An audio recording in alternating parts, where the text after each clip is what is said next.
तो मूवी के स्टार्ट में हमें एक मीटिंग दिखाई जाती है।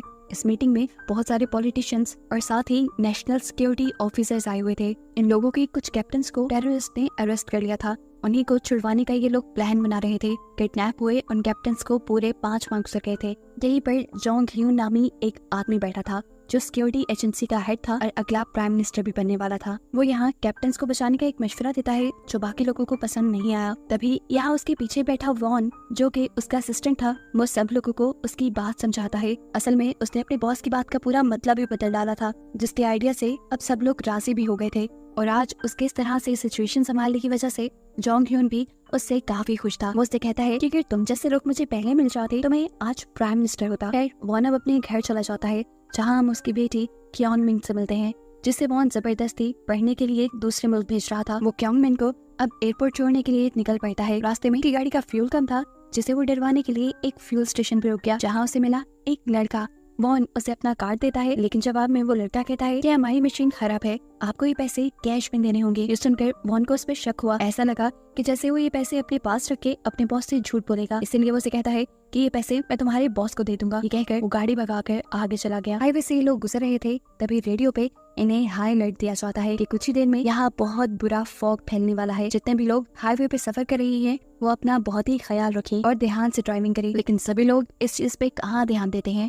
एक पागल स्ट्रीमर इसी फॉग के चलते तेज स्पीड में हाईवे पर गाड़ी चलाता हुआ आता है। ये जाने बगैर कि आगे कोई गाड़ी भी हो सकती थी। बाल उसका एक्सीडेंट होते बचा, लेकिन वो इस एक्सीडेंट से बचते हुए अपनी गाड़ी रोड के बिल्कुल दरमियान में ले आता, जिसकी वजह से एक गाड़ी उससे टकरा जाती है और एक के बाद एक उसके पीछे जो गाड़ियां आ रही थी सारी आपस में टकराते हुए यहाँ पर एक भयानक एक्सीडेंट हो जाता है। इन्हीं गाड़ियों में हम मिलिट्री की बहुत सी वैन्स भी देखते हैं, जिसमें से एक वैन के अंदर बहुत सारे डॉग्स भी थे। यहाँ फ्यूल स्टेशन पे हम देखते हैं कि उस लड़के को ओनर उसे डांट रहा था जिससे वॉन पैसे नहीं देकर गया था। इसमें उस लड़की की गलती नहीं थी। वो अपने बॉस को समझाने की कोशिश करता है, लेकिन बॉस कहता है अगर तुमने उससे पैसे ना लिए तो मैं ये पैसे तुम्हारी पे में से काट लूंगा। इतने में इन्हें भी रेडियो पर हाईवे पे हुए एक्सीडेंट की खबर मिल जाती है। जॉय ये लड़का अंदाजा लगाता है कि अभी कुछ ही देर पहले वॉन यहाँ से निकला था, जरूर वो हाईवे पे हुए इस एक्सीडेंट की वजह से वहाँ फंस गया होगा। ये सोचकर वो भी हाईवे के लिए निकल जाता है इसी गहरी धुंध के अंदर उससे पैसे लेने के लिए। इधर दिखाया जाता है कि वॉन की गाड़ी के सामने भी एक गाड़ी फ्लिप हो चुकी थी और ऐसे उसका एक्सीडेंट होते बाल बचा था, लेकिन वो आगे जा भी नहीं सकता था। इसलिए इस सब की खबर वो अपने बॉस यानी जोंग ह्यून को देता है ताकि वो यहाँ अपने एजेंट्स भेजकर यहाँ पर से सब लोगों को रेस्क्यू करवा सके। ये कॉल सुनकर उसकी बेटी क्योंग मिन उसके ऊपर गुस्सा हो जाती है और कहती है आप कैसे सिक्योरिटी वाले हैं, आपको बाहर जाकर उसकी मदद करनी चाहिए। उसकी बातों से तंग आकर वॉन भी उस एक्सीडेंट हुई कार के पास जाता है, लेकिन देखता है कि वहाँ पहले ही कुछ सोल्जर्स ने आकर एक्सीडेंट हुई कार से उस आदमी को निकाल लिया था बाहर, जो कि एक डॉक्टर था। वो सोल्जर से कहता है जाओ जाकर पहले डॉग्स को चेक करो। सोल्जर भी उसकी बात सुनकर एक वैन की तरफ भागता है और ये देखकर उसके होश ही उड़ गए कि उनकी वैन में से सारे के सारे डॉग्स आजाद हो चुके थे। सिर्फ यही नहीं, इनमें से एक डॉग ने एक सोल्जर के ऊपर हमला करके उसे मार भी डाला था, जिसका मतलब था कि ये डॉग्स बहुत ही ज्यादा खूंखार हैं और इस हाईवे पे ऑलरेडी बहुत से लोग फंसे हुए हैं। इन डॉग्स की वजह से उनकी जान खतरे में पड़ गई है। सिचुएशन पैनिक हो गई थी, इसीलिए वॉन दोबारा अपने बॉस को कॉल करता है और डॉक्टर को अपनी गाड़ी में बिठा लेता है। ये करते हुए उन्होंने देखा कि उनकी बेटी क्योंग मिन उनकी गाड़ी में नहीं थी, जो देखकर वो पैनिक ही हो गए। क्योंग मिन थोड़ी ही दूरी पर इस टाइम एक डॉग को दिख रही थी जो पागलों की तरह अपना सर ब्रिज पे मार के अपने सर को जख्मी कर रही थी। ये देखते हुए क्योंग मिन उसे बिस्किट देने के लिए आगे बढ़ती है, लेकिन वक्त रहते ही यहाँ पर वॉन आकर उसे पीछे कर लेता है और कहता है कि ये डॉग खतरनाक भी हो सकता है। जाते जाते वॉन ने नोटिस किया था कि उस डॉग के ऊपर E9 जैसा कुछ मेंशन किया गया था। अब वॉन जैसे ही अपनी कार के पास वापस आया तो उसने देखा कि सोल्जर्स उसकी कार में बैठे हुए डॉक्टर से कोई बात कर रहे थे। वॉकर उनसे पूछता है आखिर चल क्या रहा है यहाँ पर, जो सुनकर सोल्जर्स घबरा जाते हैं और उल्टा उसी से सवाल करते हैं तुम कौन हो। ये सुनकर वॉन उन्हें अपनी आईडी दिखाता है, जो देखते ही सोल्जर्स उल्टा उसे ही हथकड़ी बांध कर उसकी स्टीयरिंग व्हील के साथ उसे खड़ा कर देते हैं। झुंझलाकर वॉन डॉक्टर से पूछता है ये सब चल क्या रहा है, अगर तुमने नहीं मुझे बताया तो तुम पछताओगे। जवाब में डॉक्टर कहता है तुम जब तक मेरे साथ हो सेफ हो, अगर तुमने मुझे तंग किया तो तुम क्या यहाँ पर मौजूद सब मारे जाएंगे। कैमरा डॉक्टर की लैपटॉप स्क्रीन के ऊपर फोकस किया जाता है, जिसमें वो काफी देर से बिजी था। देखने को मिलता है कि डॉक्टर अपने लैपटॉप से सभी डॉग्स को कंट्रोल कर पा रहा था। डॉक्टर सभी डॉग्स के लिए एक टारगेट बनाता है, यानी उन सभी डॉग्स को एक सोल्जर पे हमला करने को कहता है, जो सोल्जर ठीक डॉग वाली वैन के सामने खड़ा हुआ था। जैसे ही डॉग उसके ऊपर हमला करते हैं तो एक एक करके सोल्जर उन सारे डॉग्स को वैन के अंदर फेंकता रहता है और आखिर ये लोग सभी डॉग्स को दोबारा पकड़ने में कामयाब हो ही जाते हैं। लेकिन अभी भी एक छोटी सी प्रॉब्लम थी। एक डॉग थी जो बंद नहीं हुई थी और ये वही E9 डॉग थी जिसे क्योंग मिन बिस्किट देने के लिए आगे बढ़ी थी। उसे दोबारा वैन में बंद करना तो दूर की बात, डॉक्टर तो उसे कंट्रोल भी नहीं कर पा रहे थे और इसी वजह से वो बहुत ज्यादा पैनिक भी हो रहे थे और परेशान भी। इतनी देर में हवा में चॉपर भी आ जाता है इस डॉग वाले कंटेनर को यहाँ से कहीं और शिफ्ट करने के लिए और यही हाईवे पर जॉय भी पहुंच जाता है, यानी वो फ्यूल स्टेशन वाला लड़का जिसके पास इस टाइम 2 डॉग थी, जो उसकी व्हीकल के रुकते ही जल्दी से सड़क के ऊपर उतरकर डॉग्स वाले कंटेनर के पास पहुंच जाते हैं, जिसे लेने के लिए जॉय आगे बढ़ने लगता है तो सोल्जर्स उसे पकड़कर रोक लेते हैं। ऊपर से चॉपर भी वो डॉग्स वाले कंटेनर को ले जा रहा था, जिसे रोकने के लिए जल्दी से डॉक्टर आगे बढ़ता है ताकि वो ये बता सके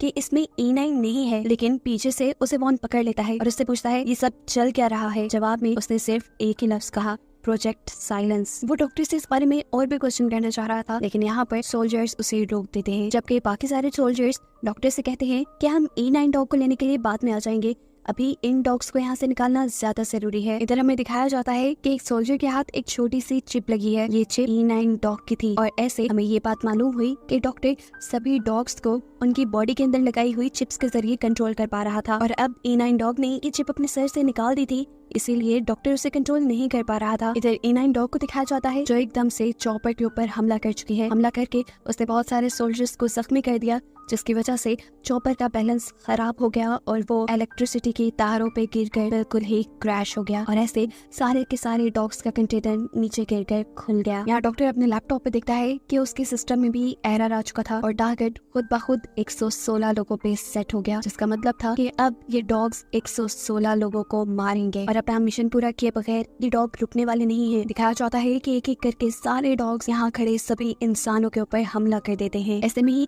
एक डॉग डॉक्टर के ऊपर भी हमला कर देता है, जिसकी वजह से उनका लैपटॉप दूर जाकर गिरता है। यहाँ डॉक्टर की जान वॉन बचाता है, जिसके बाद वो अपनी बेटी का हाथ पकड़ते हुए आगे बढ़कर एक कार में बैठ जाता है और तेजी से यहाँ से निकलने की तैयारी करता है। पीछे खड़ा हुआ जॉय, वो फ्यूल स्टेशन वाला लड़का, अपनी मदद के लिए बार बार उन्हें हाथ कर रहा था। मिन अपने डैड को फोर्स कर देती है उस लड़की की हेल्प करने के लिए। ऐसे ना चाहते हुए भी जॉन मिन को अपनी गाड़ी रोकनी पड़ी और जॉय आकर इस कार की डिक्की में बैठ गया। इससे पहले कि ये लोग इस हाईवे से बाहर ही निकल पाते, वो तबाह हुआ चॉपर जिस पे अब आग लग गई थी, एकदम से वो आकर इनके सामने सड़क पर गिर जाता है और ऐसे इनका रास्ता ब्लॉक हो जाता है। इनके फोन के सिग्नल्स भी जा चुके थे कि ये किसी को मदद के लिए बुलाती, लेकिन यहाँ वॉन के पास उसका सिक्योरिटी रेडियो था, जिसकी मदद से वो अपने हेडक्वार्टर कांटेक्ट करता है और मदद बुलाने की कोशिश करता है। साथ ही साथ वो अभी भी इन डॉग्स के बारे में जानना चाहता था, इसलिए वो डॉक्टर से कई सवाल करता है। तब डॉक्टर बताते हैं कि मैंने कुछ रेस्क्यू डॉग्स बनाए थे, लेकिन फिर मिलिट्री ऑफिसर्स ने मुझे फोर्स किया और इन डॉग्स को ट्रांसफॉर्म करने को बोला, कुछ इस तरह से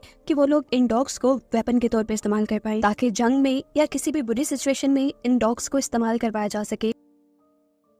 वॉन अब रेडियो पर अपने बॉस यानी जियोंग ह्यून को कांटेक्ट करता है और उनसे पूछता है कि क्या आपको प्रोजेक्ट साइलेंस के बारे में कुछ पता था। जवाब में वो कहते हैं नहीं, मुझे बात मालूम नहीं थी। वॉन कहता है अच्छा ठीक है, फिर आप यहाँ पे कोई स्वाइप टीम भेजे जो हम सबको यहाँ से बचा कर ले जाए। इस टाइम हमारे सामने एक गैसेस का बहुत बड़ा ट्रक खड़ा है, अगर वो ब्लास्ट हो गया तो यहाँ पर सभी लोग मर जाएंगे। जियोंग ह्यून उसकी हाँ में हाँ मिलाता है, जबकि ये सब लोग अब मुंह पे कपड़ा बांधकर पीछे खड़ी एक बस की तरफ बढ़ने लग जाते हैं, जिस बस के अंदर यहाँ बचे हुए सारे सर्वाइवर्स इकट्ठे हो गए थे। इनके बस के अंदर पहुंचते ही दिखाया जाता है कि वो चॉपर जो अभी भी तारों पे लटका हुआ था, वो सड़क की दूसरी तरफ गिर जाता है और यहाँ एक बहुत बड़ा धमाका होता है, जिस धमाके की वजह से आगे का ब्रिज भी टूट गया था। सिचुएशन इतनी ज्यादा पैनिक हो गई थी कि लोग हवास को बैठे थे। तब सब कुछ नॉर्मल करने के लिए वॉन सबको बताता है कि वो सिक्योरिटी डिपार्टमेंट से है और इस टाइम वो सिक्योरिटी वालों से कांटेक्ट में है। जल्द ही स्वाइप टीम उन्हें रेस्क्यू करने के लिए आ जाएगी। अब सब लोग उससे सवाल करते हैं कि आखिर ये डॉग्स उनके ऊपर हमला क्यों कर रहे हैं। जवाब में वॉन झूठ बोल देता है कि रेबिस नाम का एक वायरस इनके दिमाग के ऊपर असर कर गया है, जिससे वो पागल होकर सबको काट रहे हैं। यहाँ उसने डॉक्टर का जिक्र इसलिए नहीं किया था कि अगर सब लोगों को सच्चाई पता चल जाती तो सभी लोग डॉक्टर के ऊपर हमला करने लगते, लेकिन अब क्योंकि जॉय भी इन लोगों की गाड़ी में ही था और सब कुछ डॉक्टर ने जॉय के सामने ही बताया था, तो सच जॉय भी जानता था। वो सबके सामने खड़ा होकर वॉन से पूछता है, तुम झूठ क्यों बोल रही हो? जवाब में वो जॉय से कहता है कि अगर तुम खामोश रहे तो मैं यहाँ से सब लोगों के रेस्क्यू होने के बाद तुम्हें $10,000 दिलवाऊंगा। फिर अगले ही लम्हे दिखाया जाता है कि स्वाइप टीम इन्हें बचाने के लिए यहाँ आ गई थी, जिनके साथ वॉन डील करता है और कहता है कि आपको सबको रेस्क्यू करने से पहले बाहर मौजूद डॉग्स को मार देना चाहिए था। लेकिन ये लोग जवाब देते हैं कि उन्हें तो बाहर कोई डॉग दिखा ही नहीं, क्योंकि वो डॉग छुप चुके थे। जैसे ही ये सब लोग बस से बाहर निकलते हैं तो छुपे हुए डॉग्स भी बाहर निकल आए और एकदम से इन्होंने बहुत से लोगों के ऊपर हमला कर दिया, यहाँ तक कि स्वाइप टीम के ऊपर भी, जो इन लोगों को यहाँ रेस्क्यू करने के लिए आए थे। बड़ी ही मुश्किल से वॉन यहाँ अपनी बेटी को भी एक डॉग से बचाता है और फिर एक दूसरी बस के अंदर छुपा देता है, जहाँ हमें देखने को मिला कि एक ओल्ड कपल के साथ 2 और लोग भी यहाँ छुपकर बैठे हुए थे और इसी बस के अंदर डॉक्टर भी अभी जिंदा बच गया था। वॉन भी इन लोगों के साथ रुकना चाहता था, लेकिन तभी उसे पता चला कि उसका रेडियो तो बाहर रह गया है, जिसे लेने के लिए ना चाहते हुए भी उसे बस से उतरना पड़ा, क्योंकि रेडियो के अलावा उसके पास मदद मिलवाने का कोई और रास्ता भी नहीं था। जितनी देर में वॉन बाहर था, इतनी देर में यहाँ डॉक्टर सभी लोगों को प्रोजेक्ट साइलेंस के बारे में सब सच बता देता है कि कैसे उसने रेस्क्यू डॉग बनाए थे, लेकिन फिर मिलिट्री वालों ने इन डॉग्स को अपने फायदे के लिए खूंखार डॉग्स में बदलवा दिया। और जिस E9 डॉग को ये लोग पहले पकड़ना चाह रहे हैं, असल में ये बाकी सभी डॉग उसी के क्लोन हैं। डॉक्टर बताते हैं कि एक्सपेरिमेंट के दौरान E9 डॉग को और भी ज्यादा खतरनाक बनाने के लिए उन्होंने उसके सामने उसी के बच्चों को मार दिया। और एक सबसे ज्यादा डरा देने वाली बात ये थी कि E9 डॉग अपने सर से चिप निकाल चुकी है और अब वो डॉक्टर के कंट्रोल में नहीं है। साफ मतलब है कि वो डॉक्टर की कही के मुताबिक यहाँ कुछ नहीं कर रही, वो सिर्फ अपने बच्चों के मरने का बदला ले रही है, बाकी सभी लोगों को मारकर, जिसे रोकना बहुत ही ज्यादा मुश्किल हो गया है। ये लोग अब डॉग से बचने के लिए एक प्लान बनाते हैं और अपने पास मौजूद चीजों से मशल बनाते हैं, यानी आग बनाते हैं, ताकि वो इन डॉग्स को डराकर अपने से दूर रख पाए। वॉन जब अपने बॉस से कांटेक्ट करता है तो बॉस उसे कहते हैं कि आप सब लोग किसी तरह ब्रिज के पास आ जाओ, वहाँ आकर स्वाइप टीम आपको रेस्क्यू कर लेगी, डॉग्स को बाद में देखा जाएगा। वॉन बॉस को बताता है कि वो डॉग्स बहुत ही ज्यादा खूनखार है, उन्हें कंट्रोल करने के लिए कुछ स्नाइपर्स को यहाँ बुलाना चाहिए। लेकिन जियोंग ह्यून इस चीज के लिए तैयार नहीं था। वो जानता था कि हाईवे पे इतना बड़ा हादसा हुआ है तो कवर करने के लिए मीडिया वाले तो जरूर आएंगे, और ऐसे में ही अगर वो मिलिट्री वाले ये सब तमाशा भी देख लेते तो उनके डिपार्टमेंट की काफी बदनामी होती। आखिर में अब वॉन बॉस को बताता है कि यहाँ जितने भी लोग हैं वो सब के सब लोग प्रोजेक्ट साइलेंस के बारे में सब जानते हैं, और आहिस्ता आहिस्ता वो लोग ब्रिज की तरफ बढ़ भी रहे हैं। ये कहते ही उसने फोन रख दिया था। ये सुनकर बॉस यानी जियोंग ह्यून घबरा जाता है, ऐसे जैसे सब में कुछ उसी की भलाई गड़बड़ी हो। और ये बात सच भी निकली। उसने अगली स्वाइप टीम को वहाँ नहीं भेजा, क्योंकि वो चाहता था कि वहाँ मौजूद सभी लोग मारे जाएं जिनको प्रोजेक्ट साइलेंस के बारे में पता है, क्योंकि प्रोजेक्ट साइलेंस उसी ने अप्रूव किया था। और अगर ये खबर बाहर मीडिया में फैल जाती तो उसे कभी भी अगला प्रेसिडेंट नहीं बनाया जाता। यहाँ हम देखते हैं कि ये सब लोग बस में थे। एक प्लान बनाते हुए ये लोग बस से निकलने की कोशिश करते हैं। जॉय गुस्से में डॉक्टर को पीटता है और उससे कहता है तुम ही इस सब की जड़ हो, इसलिए जाओ और तुम ही उन डॉग्स को डिस्ट्रैक्ट करो। लेकिन मिन यहाँ सबसे कहती है ऐसे काम नहीं चलेगा, अगर डॉग ने एक इंसान को मारा तो वो सभी को मार देंगे, इससे बेहतर है कि हमें एक ट्रैप बनाना चाहिए। वो बस के अंदर एक ट्रैप बनाते हैं और खुद बस के नीचे डिग्गी के अंदर चले जाते हैं। बस के दरवाजे इन्होंने खुले छोड़ दिए थे। वहाँ पे डॉक्टर था सभी डॉग्स को अट्रैक्ट करने के लिए। जैसे ही डॉग उसे देखकर बस के अंदर आते हैं, डॉक्टर भी जल्दी से उतरकर डिग्गी के अंदर चला जाता है। और काफी सारे डॉग्स के अंदर आने के बाद मिंग जल्दी से अपना ट्रैप ऑन करती है, जिसकी वजह से ये सभी डॉग्स बस के अंदर फंस जाते हैं। नीचे डिग्गी में देखने को मिलता है कि ओल्ड कपल में वाइफ मर चुकी थी। यहाँ दिखाया जाता है कि बचे हुए डॉग भी डिग्गी में आने लगे थे, जिनसे बचने के लिए सभी सर्वाइवर्स डिग्गी से बाहर निकल आते हैं। वॉन ओल्ड मैन को बाहर लाने की कोशिश करता है, लेकिन वो अब बाहर आना नहीं चाहता क्योंकि उसकी वाइफ मर चुकी है। ना चाहते हुए वॉन उसे वहीं छोड़ देता है और वो सभी डॉग्स के लिए एक अट्रैक्शन बनते हुए दूसरे लोगों की जान बचा लेता है। और ये देखकर वॉन काफी दुखी हुआ था कि उसके इस मिशन में 2 लोग मारे गए थे, जिनके लिए वो कुछ नहीं कर पाया था। सभी डॉग्स को बस में फंसाने के बाद ये लोग भागते हुए ब्रिज के पास आ जाते हैं, लेकिन वहाँ आकर देखते हैं कि उनकी मदद को तो कोई भी नहीं आया हुआ। वॉन रेडियो से बॉस को कांटेक्ट करता है, लेकिन अब उसे वहाँ से भी कोई रिस्पॉन्ड नहीं मिल रहा। दुख में वो वहीं बैठ गया और अब डॉक्टर उसके पास आया। डॉक्टर ने उसे सबसे बड़ी सच्चाई बताई कि ये सारा का सारा प्लान जोंग ह्यून का अपना था। ये सुनकर वॉन और भी ज्यादा टूट गया, क्योंकि जिस बॉस को वो दोस्तों की तरह रखता था, जिस पे उसे अपने से ज्यादा एतबार था, उसी बॉस ने उसके साथ झूठ बोला, वॉन को अपने फायदे के लिए इस्तेमाल किया। वॉन बार बार अब रेडियो के जरिए मदद मांगता है, लेकिन दूसरी तरफ से कोई रिस्पॉन्ड नहीं आ रहा था। इसीलिए ये लोग प्लान बनाते हैं कि वो गैसेस वाला ट्रक जहाँ पड़ा था, ये लोग उसी रास्ते से दूसरी तरफ जाएंगे जहाँ दूसरी तरफ जॉय का व्हीकल है।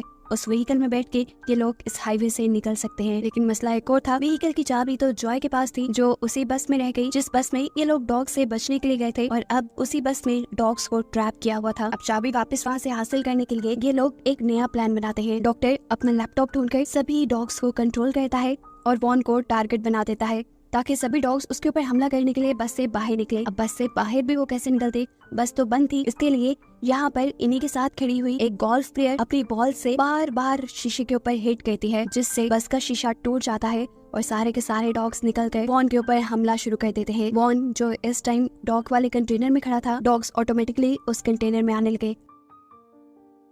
यहाँ मौका मिलता ही जॉय बस के अंदर से चाबी निकाल लेता है, जबकि दूसरी तरफ हमें देखने को मिलता है कि जहाँ सारे के सारे डॉग्स अपने कंटेनर की तरफ भाग रहे थे वॉन के ऊपर हमला करने के लिए, वहीं E9 डॉग किसी के कंट्रोल में नहीं थी। वो एकदम से जाकर डॉक्टर के ऊपर हमला कर देती है क्योंकि डॉक्टर ने उसके बच्चों को मारा था। इस सारी हड़बड़ी में इन्होंने इस चीज पे तो ध्यान ही नहीं दिया था कि ब्रिज टूटने वाला था। सभी डॉग्स के एकदम से वॉन वाले कंटेनर के ऊपर हमला करने की वजह से वो कंटेनर ब्रिज के किनारे के ऊपर टकराता है और किनारा टूटकर वो कंटेनर पानी के अंदर गिर जाता है, जिसकी वजह से वॉन भी अब पानी में गिर चुका था। ये देखकर क्योन मिन यानी उसकी बेटी बहुत ज्यादा घबरा चुकी थी। वो अपनी डैड की मदद करना चाहती थी जॉय के टो ट्रक के जरिए, लेकिन यहाँ जॉय उसे बताता है कि अगर तुम इस ट्रक को लेकर ब्रिज के पास गई तो ब्रिज और टूट जाएगा। लेकिन क्योन मिन को परवाह नहीं थी। इधर E9 डॉग जो भी डॉक्टर के ऊपर हमला करने के लिए आगे बढ़ रही थी, वो जब डॉग्स वाले कंटेनर को पानी में गिरता हुआ देखती है तो फौरन उसी की तरफ भागती है, क्योंकि उसका एक बच्चा अभी भी जिंदा था जिसे वो बचाना चाह रही थी। लेकिन उसको बचाने के चक्कर में वो खुद भी पानी के अंदर गिर गई। क्योन मिन ने जॉय के टो ट्रक की रस्सी ब्रिज से नीचे फेंकी, जिसे पकड़कर वॉन ऊपर आने में कामयाब हो गया। लेकिन ब्रिज अब इतना खस्ता हो चुका था कि वो टूटता ही जा रहा था। ऐसी सिचुएशन में